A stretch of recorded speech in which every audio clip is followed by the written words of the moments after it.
Correlation is denoted by R. Rank correlation is also denoted by R. But we write here R S or R K for rank correlation. Correlation exists between -1 to +1.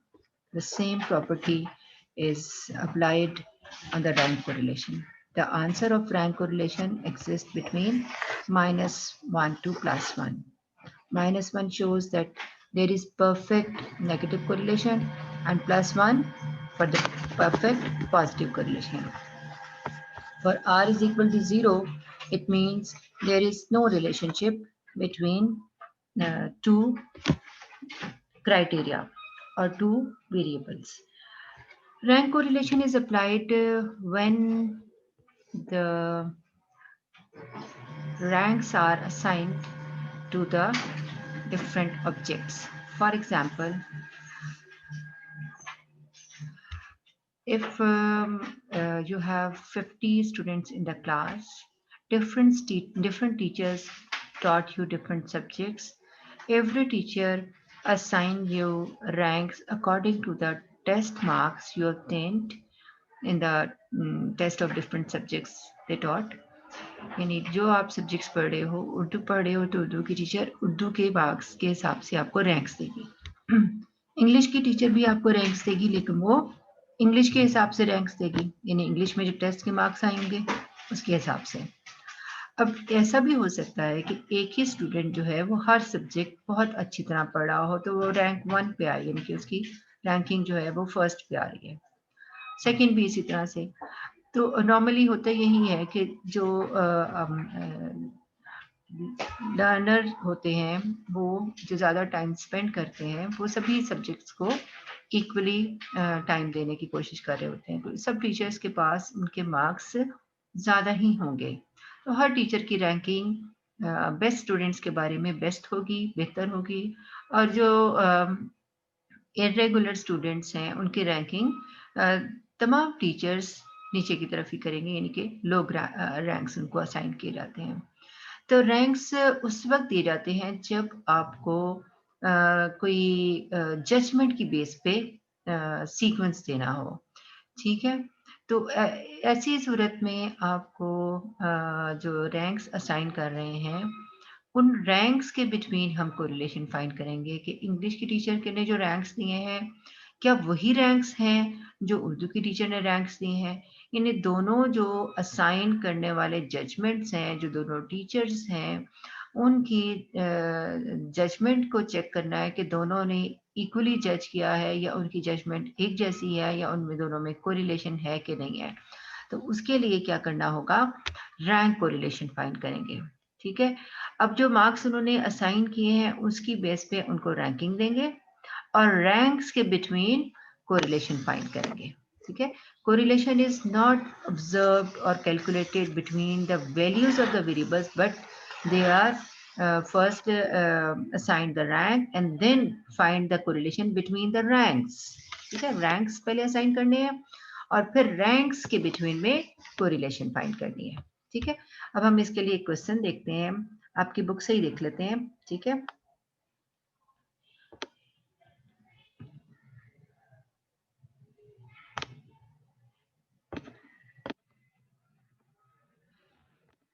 ठीक है. ये आपकी book का एक page है और इसमें ये एक्सरसाइज में देखिए, पहला ही क्वेश्चन देख लेते हैं, फर्स्ट बी. ठीक है. आपको सबको नजर आ रहा है? अगर मैं थोड़ा सा इसको बड़ा कर लूं.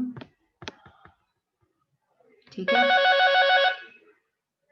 इस क्वेश्चन की स्टेटमेंट देखिए क्या है. The following table shows how 10 students, ठीक है, ये 10 स्टूडेंट्स आपको यहाँ पर दिया हुआ है, arranged in alphabetical order were ranked, यानी कि उनको रैंक असाइन कर दिए हैं according to their achievements in both laboratory and lecture portions. ठीक है. एक उन्होंने लेबोरेटरी की बेस पे उनको ये सारे रैंक्स हैं. ठीक है. और ये लेक्चर की बेस पे भी रैंक्स हैं। हमने देखना है कि जो रैंक्स लेबॉर्ट्री में जिन स्टूडेंट्स को अच्छा मिला है, क्या लेक्चर में भी उन्हीं को अच्छा रैंक मिला है, यानी कि लेबॉर्ट्री और लेक्चर की परफॉर्मेंस या अचीवमेंट्स या उनके टेस्ट या उनकी ग्रेडिंग जो है उसकी बेस पे रैंक्स दिए गए हैं। और किसकी ये लेक्चर और लेबॉर्ट्री है, ये आपकी स्टैटिस्टिक्स के कोर्स की है। ठीक है, find the correlation of marks correlation, calculate the coefficient of marks correlation. अब आप ये देखिए कि इसमें सबसे पहले ये 1 होगा, इस स्टूडेंट को 1 दिया, ठीक है। फिर उसके बाद यानी ये 1 है, फिर 2, यहाँ पे स्टूडेंट्स के नाम लिखे होंगे, ठीक है, अल्फाबेटिकली ऑर्डर में यहाँ स्टूडेंट्स के नाम है। हमने उनको नहीं देखा कि कौन है, यहाँ पर वो स्टूडेंट्स के नाम है, यानी कि आपको उसके बाद असाइन करने के बाद कि फॉर एग्जांपल ये स्टूडेंट है, इसका नाम आयशा है, ठीक है। तो उसने आयशा ने लेबॉर्ट्री में 1 ग्रेड लिया है, 1 रैंक लिया है और लेक्चर में उसका 2 है, जबकि 1 किसी और का है और जिसका 1 था उसका लेबॉर्ट्री में 2 है, ठीक है। फॉर एग्जांपल इसका नाम इरम है, ठीक। Iram got 2 marks, 2 ranks, ranking 2 in laboratory and rank 1 in lecture. And Aisha got reverse. अब देखिए इसी तरह से थर्ड किसका है, थर्ड एक और स्टूडेंट की लेबॉर्ट्री में है, इसका थर्ड किसी और का है, फोर्थ इधर इस किसी और स्टूडेंट को मिला हुआ है, इधर किसी और को मिला हुआ है फोर्थ, यानी कॉन्ट्राडिक्शन तो आ जाएगी ना लेबॉर्ट्री और लेक्चर की। फॉर एग्जांपल लेबॉर्ट्री 2 डेज होती है और लेक्चर 4 डेज होता है, उससे भी परफॉर्मेंस में फ़र्क पड़ सकता है, ठीक है। कि वो ज़्यादा दिन हो रहा है तो उसकी परफॉर्मेंस बेहतर आई जाती है, 1-2 दिन है तो वो मिस हो गया तो बस फिर परफॉर्मेंस नीचे चली गई, ठीक है। इस तरह ये 7 मिला है, इधर 8 मिला है। और ये कितने स्टूडेंट्स थे, 10, तो इसमें 10 किसको मिला, एक स्टूडेंट यहाँ पर, इसको लेबॉर्ट्री में 10 मिला है और एक और स्टूडेंट है उसको लेक्चर में 10 मिला है। इस तरह से ये रैंक्स इनको असाइन करके बताए हैं, आपको रैंक्स नहीं असाइन करने पड़े। समटाइम्स ये होता है कि रैंक्स असाइन भी करने पड़ते हैं, लेकिन उन्होंने क्या कहा, रैंक्ड, ठीक है। Ordered were rank according to their achievements, ये टेबल जो शो कर रहा है वो आपको रैंक्स ही शो कर रहा है, ठीक है। अब हमने करना क्या है, इस डेटा को नोट कर लेते हैं, ठीक है। मैं अपने पास इसको रख लेती हूँ और फिर आपको शो करते हैं कि हमने इसको कैसे सॉल्व करना है, ठीक है।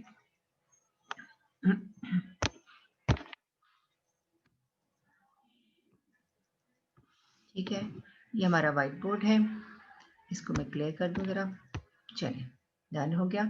अब हमने इसमें, आपको पूरा बोर्ड नजर आ रहा है कि छोटा नजर आ रहा है,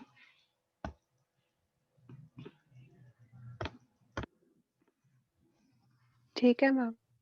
फुल स्क्रीन है, ओके। चलिए अब मैंने क्या करना है कि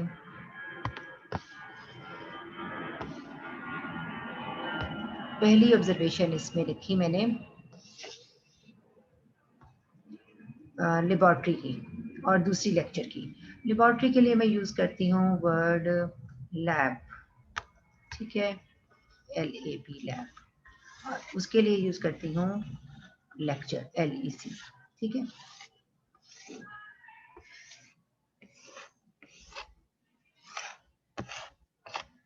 अब लैब में जो रैंक्स थे पहले मैं उनको नोट करती हूँ। सबसे पहले वाले का रैंक था जी इसमें 8, 3, 9, 2, 7, 10, 4, 6, 1, 5, ठीक है जी, ये है 5। अच्छा, उसके बाद है 9, 5, 10, 1, 8, 7, 3, 4, 2, 6, ठीक है जी, ये आपका डेटा है। आपने इसमें जो कॉलम बनाना है वो एक्चुअली डी का बनाना है, डेविएशन का, ठीक है। उसमें से हमारी मर्जी है कि हम इनमें से किसको माइनस करना है। हम यूँ करते हैं लैब माइनस लेक्चर कर देते हैं, ठीक है। अच्छा, लैब माइनस लेक्चर जब किया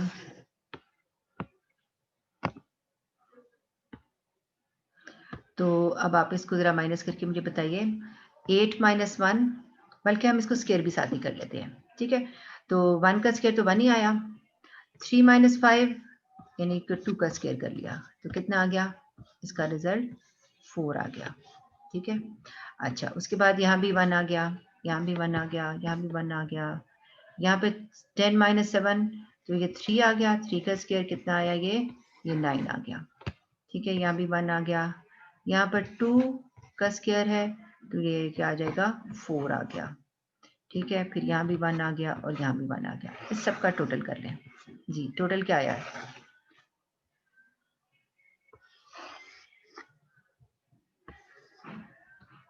जल्दी से टोटल बताइए। 24। चले 24 आ गया। किसी और ने भी चेक कर लिया? चले, रैंक कोरिलेशन को आर के भी कहते हैं, आर आर भी कहते हैं, आर एस भी कहते हैं, कुछ भी कह लें। ठीक है, तो हमने आर के का जो फॉर्मूला पहले हम देख लेते हैं कि वो क्या फॉर्मूला है। ठीक है, rank correlation 1 minus summation D I square over n into N square minus 1, ये फॉर्मूला होता है इसका। ठीक है, 1 लिखा, माइनस किया, समीशन डी आई स्क्वायर ये है हमारा 24, इसको हमने लिखा 24। ठीक है, एक मिनट, हाँ, और इस 24 यहाँ भी 6 भी नहीं होना चाहिए था, ये करिए, यहाँ पे 6 भी है। अच्छा, यहाँ पे 6 लिखा और इसको 24 से मल्टीप्लाई कर दिया। n कितना है, इनको काउंट करने हमें 10 स्टूडेंट्स का डेटा दिया हुआ था। यहाँ क्या लिखेंगे, 10 का स्क्वायर माइनस 1। ठीक है जी, अब इसको सॉल्व करते हैं। 1 माइनस इसको 6 को और 10 को कैंसिल कर लेते हैं। ठीक है, 2 3 जार और 2 5 जार, तो 24 ऊपर आ गया और नीचे 5 और अंदर कितना आया, 99। ठीक है, मिस ऊपर 3 भी आएगा। 3 कैसे, हाँ 3 भी आया। ठीक है, ओके, चलिए ये 3 भी लिख दिया और नीचे हमारे पास ये है 99। चलिए अब हमें कैलकुलेटर यूज़ करना है और इसको सॉल्व कर लेना है। तो ज़रा सॉल्व कर लें और इसको आंसर को 1 में से माइनस भी कर लें। तो रैंक कोरिलेशन का आंसर क्या आया ये बताइए।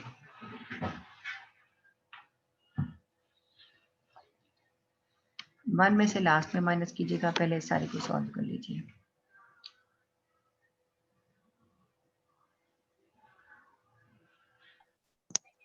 जीरो 0.145। 0.145 और 1 में से माइनस किया तो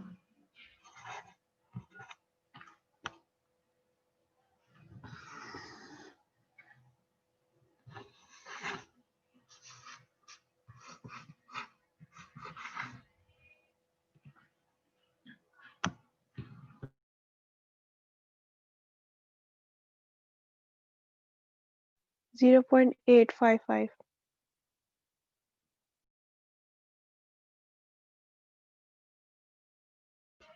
ठीक है जी, इसका आंसर आया 0.8545। ठीक है, अब देखिए कोरिलेशन जो है वो अप्रोच कर रही है 1 को, इसका मतलब है strongly correlated, both ranks are strongly correlated, यानी जो लैब में अच्छा है वही लेक्चर में भी उसके अचीवमेंट ज़्यादा है। ठीक है, दोनों में सेम रिजल्ट्स हैं। अब बुक में हम एक और क्वेश्चन देखते हैं। अभी आप मुझे बताइए, आपको सबको समझ आ गया कि रैंक कोरिलेशन हम करते कब है, जब हम उनको जज करते हैं डिफरेंट क्राइटेरिया की बेस पे और उसमें उनकी रैंकिंग उनको असाइन की जाती है। ठीक है, कि उनकी मेजरमेंट्स की बेस पे उनको ग्रेड कर दिया जाता है या उनको नंबर असाइन कर दिए जाते हैं। हाईएस्ट वाले को पहले पे रख देते हैं, लोएस्ट वाले को नीचे के ग्रेड्स असाइन कर दिए जाते हैं। और अगर किसी ने ये सवाल नहीं पूछा कि अगर दो जो हैं एक जैसे रैंक्स आ जाएं, दो यानी कि बच्चों के सेम मार्क्स हैं, सेम ग्रेड हैं, सेम मेजरमेंट्स हैं, तो फिर उनको हम रैंक कैसे असाइन करेंगे? है ना ये एक इशू कि नहीं है? अच्छा, अब ये देखें, उसमें हम क्या करेंगे, वो जैसे ही क्वेश्चन आता है तो मैं आपको बताती हूँ। अच्छा, अब हम करते हैं कि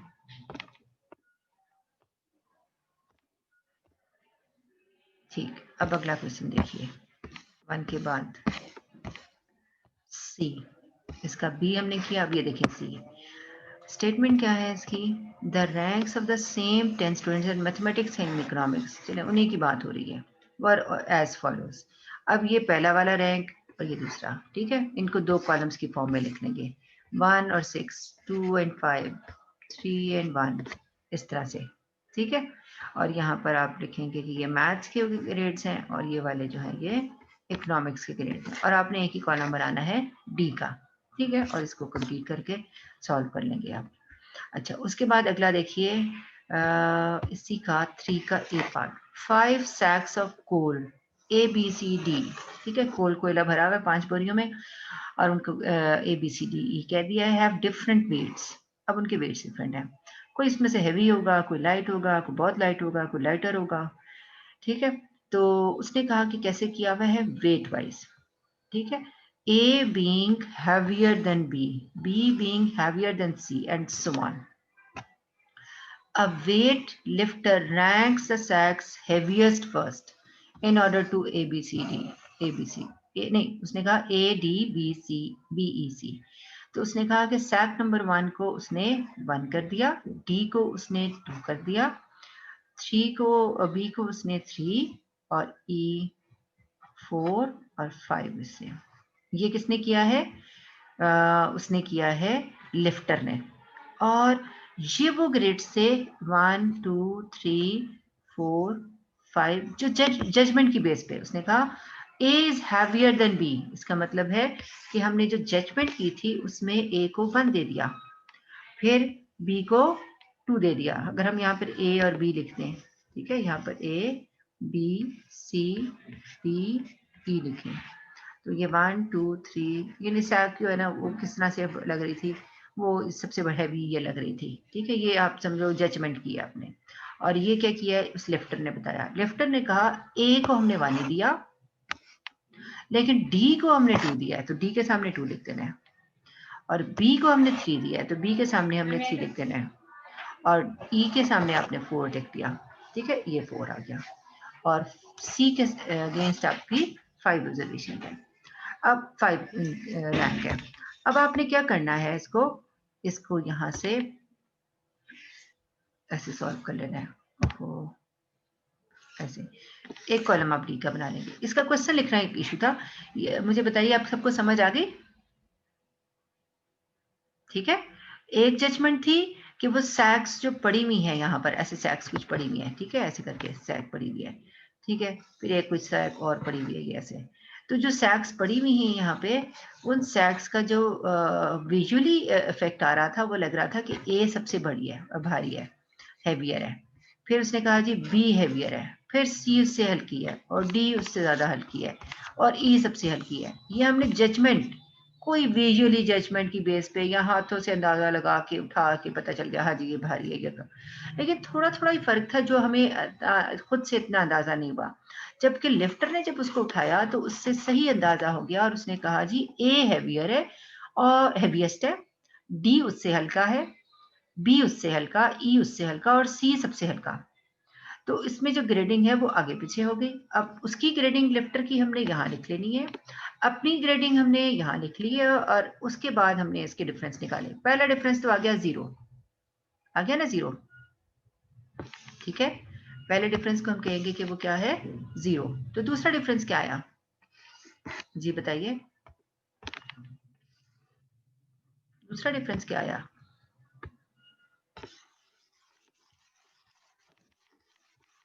आपको मेरी आवाज आ रही है? ठीक है, 1 आ गया, 1 का स्क्वायर भी 1 ही होगा, ठीक है। अब उसके बाद क्या करेंगे, 3 और 5 का निकाला तो 4 आ गया, ठीक है ना, 2 का स्क्वायर, ये D square, sorry D square है हमारा, और फिर यहाँ भी 4 और 2 है, इधर भी 4 आ गया, और ये 5 और 4 है, इसका 1 का स्क्वायर तो 1 ही आ गया। अब इसका सम करेंगे तो क्या आया सम, 4 4 1 1, ये 10 आ गया, ठीक है। अब आपने रैंक का जो है वो इसमें फॉर्मूला लगा देना है, ठीक है। जब आप इसमें रैंक का फॉर्मूला लगाएंगे तो क्या होगा रैंक का फॉर्मूला, अभी हमने पढ़ा, R R is equal to 1 minus 6 summation D I square over n into N square minus 1। अब मुझे बताइए इसमें आपके पास 1 माइनस 6 डी स्क्वायर तो 10 आ गया, और ओहो ये नीचे पूरी लाइन नहीं है, इसको आपको पूरी नहीं लगानी, ये हाफ है सिर्फ इसके नीचे। n कितना है 5 x है, 5 का स्क्वायर 25 माइनस 1, ठीक है। तो ये क्या आ जाएगा 1 माइनस 5 टू जार, और ये ऊपर 12 आ गया और नीचे 24 आ गया, ठीक है ना। डिवाइड करके तो इसलिए आ जाएगा 0.5, ठीक है।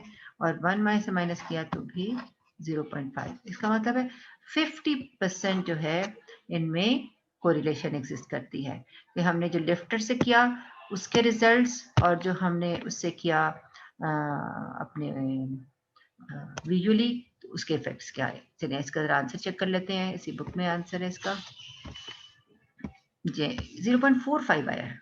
हमने कैलकुलेशन में तो नहीं गलती की, देखें एक बार। नहीं हमने ठीक नहीं देखा, 0.5 ही है, मैं किसी और का आंसर देख रही थी। दिस इज 0.5, ये आपका आंसर है, ठीक है। तो हमारा आंसर भी 0.5 है। अच्छा अब अगला क्वेश्चन देखिए इसमें 3 का बी।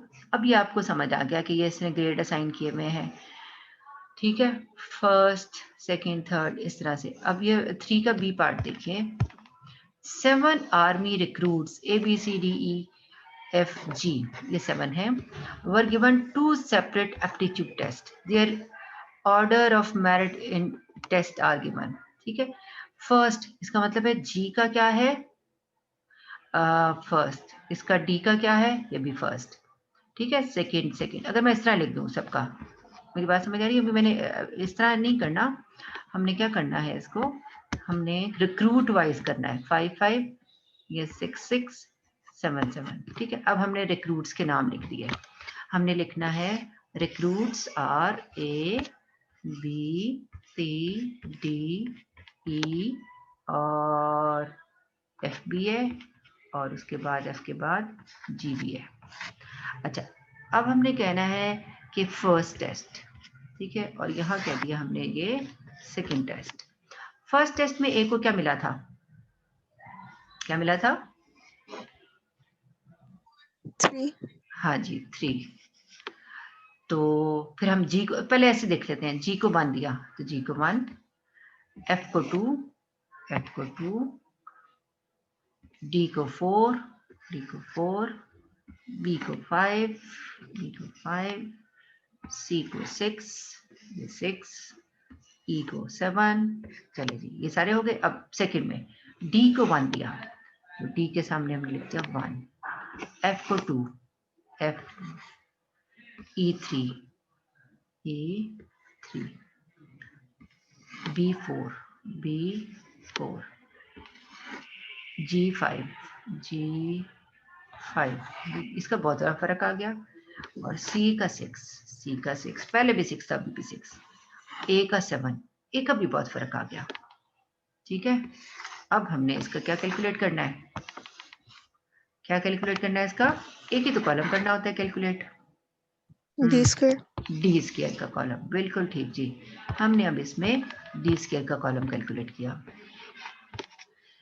इसका डिफरेंस कितना आया 4, तो ये आ गया 4 का स्क्वायर 16, इसका डिफरेंस 1 ही आया, इसका 0 आया, इसका डिफरेंस 3 आया तो ये 9 आ जाएगा, इसका डिफरेंस भी 4 आया तो 16 आ गया, इसका 0। इसका मतलब है एफ की परफॉर्मेंस दोनों टेस्ट में एक जैसी है, और सी में ने भी दोनों टेस्ट में एक जैसा परफॉर्म किया है। इसने बुरा परफॉर्म किया है तो दोनों में ही बुरा परफॉर्म किया है, और एफ ने सेकंड पोजीशन पर आया तो दोनों भी सेकंड पोजीशन पर आए। अच्छा और जी का देखें, पहला टेस्ट उसने बड़ा हाई फाई किया और दूसरे टेस्ट में 5वें ग्रेड पे जाके बैठ गया, तो इसका भी आपके पास 16 आ गया, ठीक है जी। तो अब हम देखते हैं 16 16 16 3 दफा है 58। 58 आ गया, बिल्कुल ठीक जी 58 इसका आंसर आ गया। फॉर्मूला इसमें लगाएंगे हम आर का 1 minus 6 summation D square D I square over n into N square minus 1।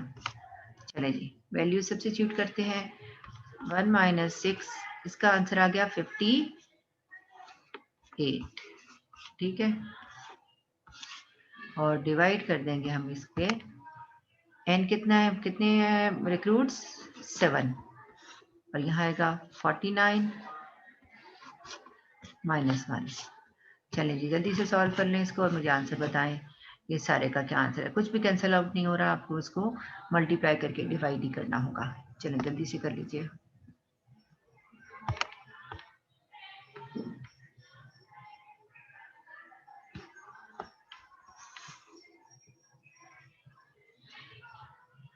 इसका आंसर जो आपके पास बुक में आया हुआ है वो है ये। मैम इसका आंसर आ रहा है -0.035। माइनस में आ रहा है।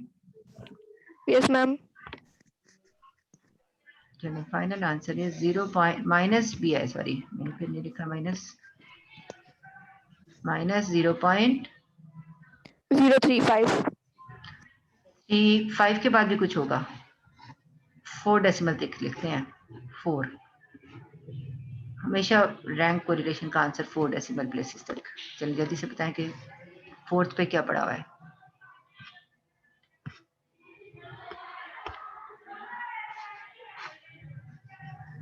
मैम -0.0357। हाँ जी 5 7, देखिए कितना इंपॉर्टेंट था, ठीक है ना। तो 5, अगर आपने 7 को निकाला है तो फिर आपको क्या करना पड़ेगा, इसको राउंड ऑफ कर लेना है अपने, -0.036, ठीक है। और यही आपका आंसर है, ये देखें, ठीक है, 0.0 -0.036। आप देखिए इसके साथ उन्होंने इसकी इंटरप्रिटेशन भी लिखी है, little, very little negative correlation. लेकिन नेगेटिव तो कोरिलेशन है ही ना, क्योंकि ये साइन नेगेटिव का है। और 0.0 का मतलब है कि बहुत ही थोड़ी है, ठीक है, तकरीबन ना होने के बराबर है नेगेटिव कोरिलेशन, ठीक है। इसका मतलब है कि एक आगे की तरफ जा रहा है तो दूसरा पीछे की तरफ आ रहा है, तो ये इसमें थोड़ी सी नेगेटिव कोरिलेशन एग्जिस्ट कर रही है। अगर दोनों ही आगे की तरफ जा रहे होते, यानी कि ए ने अगर अच्छे लिए हैं तो दूसरे में भी ए ने अच्छे लिए हैं, बी ने दोनों में बुरे परफॉर्म किए हैं, सी ने दोनों में एक जैसे, यानी दोनों में एक जैसे परफॉर्मेंस होगी तो पॉजिटिव कोरिलेशन। लेकिन अभी आप इसको ऑब्जर्व करें अगर यहाँ पर, तो ऑब्जर्वेशन में ये चीज़ आती है कि यहाँ पर देखें एक जैसी परफॉर्मेंस है, एक का ही फर्क है ना। लेकिन ए की परफॉर्मेंस कैसी थी, ए की परफॉर्मेंस ये थी कि उसने 16 का डिफरेंस आया, ये 16 शो करता है कि डिफरेंस बहुत ज्यादा है, एक में इतना अच्छा परफॉर्म किया और दूसरे में इतना बुरा। ये 16 भी ये शो करता है कि ई ने अच्छा परफॉर्म नहीं किया, पहला बड़ा अच्छा टेस्ट दिया है, दूसरे में बहुत बुरा दिया। ये 16 शो करता है कि जी ने भी पहला बहुत अच्छा किया, दूसरा बहुत बुरा किया। तो इसकी वजह से ये रिवर्स रिलेशनशिप है कि एक में अच्छा और एक में बुरा। 3 ऐसे स्टूडेंट्स हैं, 3 ऐसे रिक्रूट्स हैं, ए, ई और जी, जिन्होंने एक एक टेस्ट में अच्छा और एक टेस्ट में बुरा परफॉर्म किया, जबकि सी और एफ कंसिस्टेंट रिक्रूट्स हैं, दोनों में एक जैसा परफॉर्म, अच्छा है तो दोनों में अच्छा है, बुरा है तो दोनों में बुरा है, ठीक है। तो इसलिए इनमें very light negative correlation exist कर रही है। अच्छा, अब आपका होमवर्क है क्वेश्चन नंबर 4, ठीक है जी, ये आपका होमवर्क है। 4th का ए पार्ट भी करना है आपने। अब ए पार्ट कैसे करना है, ए ही कर लें कि 2 कर लें, 2 कर लें। सी लो जी, खत्म ही होगी एक्सरसाइज, बल्कि चैप्टर ही खत्म हो गया। तो आपने होमवर्क में 4th क्वेश्चन करना है, एक ही क्वेश्चन जिसके 3 पार्ट्स हैं। अच्छा जी, अब इसमें पहला पार्ट देखिए कि इसमें क्या करना है आपको, A B C D E F G H I J. अभी हमने देखो ये किया था ना, इन्होंने 3 को रिलेशन फाइंड करनी है, ठीक है, कि पहले एक्स वाई की चेक कर लेनी है, फिर आपने एक्स जेड की चेक कर लेनी है, और फिर आपने वाई जेड की। जब आपने इसमें असाइन करना है तो आपने कहना है कि ये ए को 1 मिला, बी को 6, यहाँ पे छोटा सा लिख लें, ठीक है, या फिर आप वैसे ही कर लें। तो आपने यहाँ पे करना है A B C D E F J तक लिख लेना है, और फिर उसके बाद आपने कहना है judgement by X and judgement by Y. A को उसने क्या दिया था 1, और बी को क्या दिया था 6, ठीक है, 5, ठीक है, और 10। अच्छा, वो लिखने की जरूरत ही नहीं है, वो डायरेक्ट ही लिखा हुआ है। ठीक है, 10, 3, 2, ये डायरेक्ट ही आपका क्वेश्चन हो जाएगा। ठीक, आपको कुछ भी असाइन वो लिखने की जरूरत नहीं है कि उन्होंने, और वाई के क्या आएंगे 3, 5 इस तरह से, और फिर डी का कॉलम बना लिया आपने। पहले आपने एक्स वाई के साथ कर लेना है, फिर आपने एक्स जेड के साथ कर लेना है पूरा क्वेश्चन, और फिर डी का कॉलम बना लेना है और इसके साथ कर लेना है, और फिर एक बार आपने क्वेश्चन इसके साथ करना है y और z लिख के और साथ डी का कॉलम बना के। ठीक है, तो इस तरह ये 3 बार फॉर्मूला जो है वो आपके अप्लाई होंगे। अच्छा, उसी तरह से आप देख लीजिए ये वाला। अच्छा, अब आप देखेंगे पॉइंट्स में साइन में है। The following table shows the grade point average awarded to 6 children in a competition by 2 different judges. इसमें आपने रैंक्स असाइन करने हैं। ये क्वेश्चन आपका ऐसा नहीं है, इसमें रैंक्स खुद से असाइन करने हैं। चलिए जी, असाइन करते हैं। सबसे छोटी वैल्यू क्या है इसमें, पहले वाले में?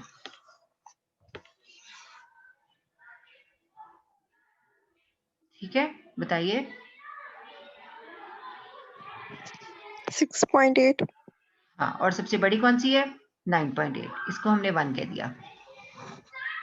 फिर 9.8 के बाद 9.2, इसको 2 कह दिया। ये रैंक से साइन कर रहे हैं हम। ठीक है, उनकी एक्चुअली अवार्ड एवरेज पॉइंट्स दिए हुए, आपने ये दिए 2। उसके बाद उससे छोटा कौन सा है? 8.1, इसको हमने 3 कह दिया। फिर क्या है 8.1 के बाद? 7.3, इसको 4 कह दिया। और फिर 7.1, इसको 5 कह दिया, और इसको 6 कह दिया। तो आपने क्या किया, यहाँ पे लिखा ABCDEF। पहले ग्रेड्स जज एक्स के क्या आए? इसका 6 आया, इसका 4, इसका 3, इसका 1, इसका 5, इसका 2। 2. अब आपने y का करना है जी। सबसे बड़ा कौन सा है? 9.4, 9.6, 9.6, इसको 1, 9.4 को 2, 9.4 के बाद है 8.9 को 3, 7.9 को 4, ये 5 और ये 6। अब आप नंबर देखें, पहला 5, देन 2, देन 4, 4, 1, 1, 3, 3 है ये, 6, 3 and 6। 3. ठीक है जी। हाँ, अब आपने इसके बाद इसका कॉलम डी का बना लेना है और इसको सॉल्व कर लेना है। ठीक है जी, इसमें रैंक्स भी आपने खुद ही से असाइन किए हैं। ठीक हो गया। अच्छा जी, अगला क्वेश्चन देखते हैं। इसमें भी आपने रैंक्स असाइन करने हैं। ठीक है, मैथ्स के, और जो पहले सबसे बड़ी वैल्यू को 1 कह दें, और इसमें भी 89 जैसे सबसे बड़ा लग रहा है, इसको 1 कह देंगे। इसमें भी 62 सबसे बड़ा लग रहा है, इसको 1 कह देंगे। ठीक है, इसके अलग से ग्रेड दे दें, इसके अलग से, और फिर यहाँ पे ABCD लिखते हुए आपने उसको रैंक्स दे के फिर आपने डी का कॉलम बनाना है। ठीक है जी, तो अब आपका ये चैप्टर फिनिश हो गया। तो कल मैं आपसे ये इसका होमवर्क चेक करूंगी, इस एक्सरसाइज का, रैंक कोरिलेशन का। ठीक है, कल हम इस चैप्टर को वाइंड अप करेंगे। आपकी कोई डिफिकल्टीज हैं तो आप पूछ सकते हैं। रैंक कोरिलेशन के हवाले से, एसोसिएशन के हवाले से, कोफिशिएंट ऑफ एसोसिएशन है, testing of independence of 2 attributes है, ये सारे टॉपिक्स जो हमारे इस चैप्टर 15 चैप्टर में थे, आप इसको कल डिस्कस कर लीजिएगा। फिर इंशाल्लाह फ्राइडे को हम नेक्स्ट चैप्टर स्टार्ट करेंगे, जो लास्ट चैप्टर होगा हमारा। ठीक है, और कोई बात आज के लेक्चर में पूछनी है तो आप पूछ लीजिए।